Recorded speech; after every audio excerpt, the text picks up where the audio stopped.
আর শোন, তোরে বলছি যে এখন একটু ভালো করে পড়াশোনা করিস, বুঝছস? আর কি খাবি? চটপটি খাবো। আচ্ছা চল তাহলে ওই দোকানটা একটু নিয়ে আসো, চল।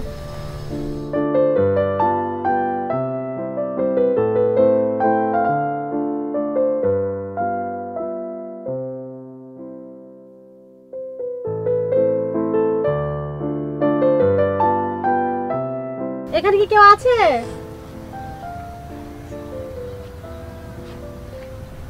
কি খাবে না পা? চটপটি খাবো না? একটা চটপটি দাও। একটা? দুইটা চটপটি দাও। হ্যাঁ ঠিক আছে। আপনার তো দেরি হতেছে কেন, তাড়াতাড়ি দিতে বলো। আচ্ছা ঠিক আছে, একটু লেট তো হইতেই পারে, স্বাভাবিক। এই একটু ভাইয়া তাড়াতাড়ি দেন তো চটপটিটা। আবার একটু বসেন, আসতেছি। আচ্ছা এতক্ষণ লাগে নাকি আজব? এই রে, আটা হয়ে গেছে। এত সময় লাগে কেন? আবার বুঝলেন তো, বানাতে তো সময় লাগে। আচ্ছা ঠিক আছে।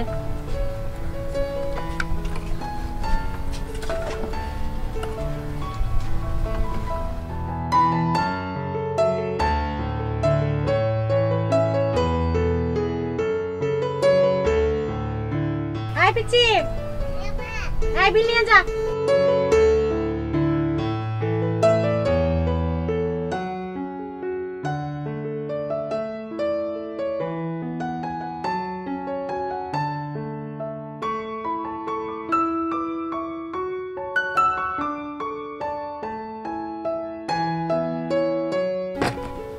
কি ব্যাপার, আবার আসতেছি। তো লেট করলে হয় নাকি? আমাদের কাজ আছে না?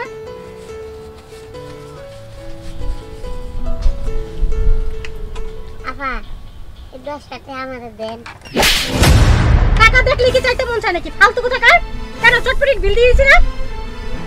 না আপা, এমনি সবাই তো তাই চাইছিলাম। যত সব পকেটের বাচ্চাগুলো নিয়ে মরলাম। চল এই দাঁড়ান। আমাকে আমি তো বিল দিয়ে দিয়েছি। কি হইছে, আপনি আমার দোকানে ছেলে মারলেন কেন? মারবো না, বেয়াদবি করছে, এই জন্য থাপ্পড় দিয়েছি। বেয়াদব পোলা রাখেন কেন দোকানে? শুনেন, আমার এই ছেলেটা বেয়াদব না, ও অনেক ভদ্র, অনেক ভালো। আপনি ওরা মারছেন কি লিগা? আরে মারছি আমি, হলো আপনি টাকা দিয়ে দিয়েছি, 10 টাকা ফিরেছে, ওরা ব্যাগে রাখতে আমাকে বলতে আপা ওই 10 টাকা আমাকে দেন। এই 10 টাকা চাইছে কারণে ওরা আপনি থাপ্পড় দিছেন? হ্যাঁ। এই নেন। কিসের টাকা? 20 টাকা। 20 টাকা? আপনি আমাকে থাপ্পড় মারলেন কেন? হ্যাঁ, উচিত কাজ করছি।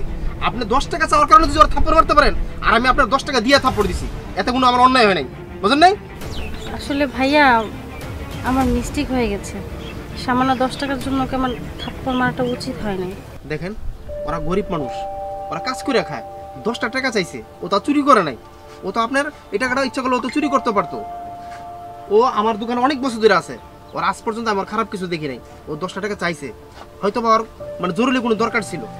আর হ্যাঁ, কেউ যদি কোনো কিছু চায়, যদি না দিতে পারেন কোনো সমস্যা নেই, দিবেন না, কিন্তু এই ধরনের ব্যবহার কারোর সাথে করবেন না।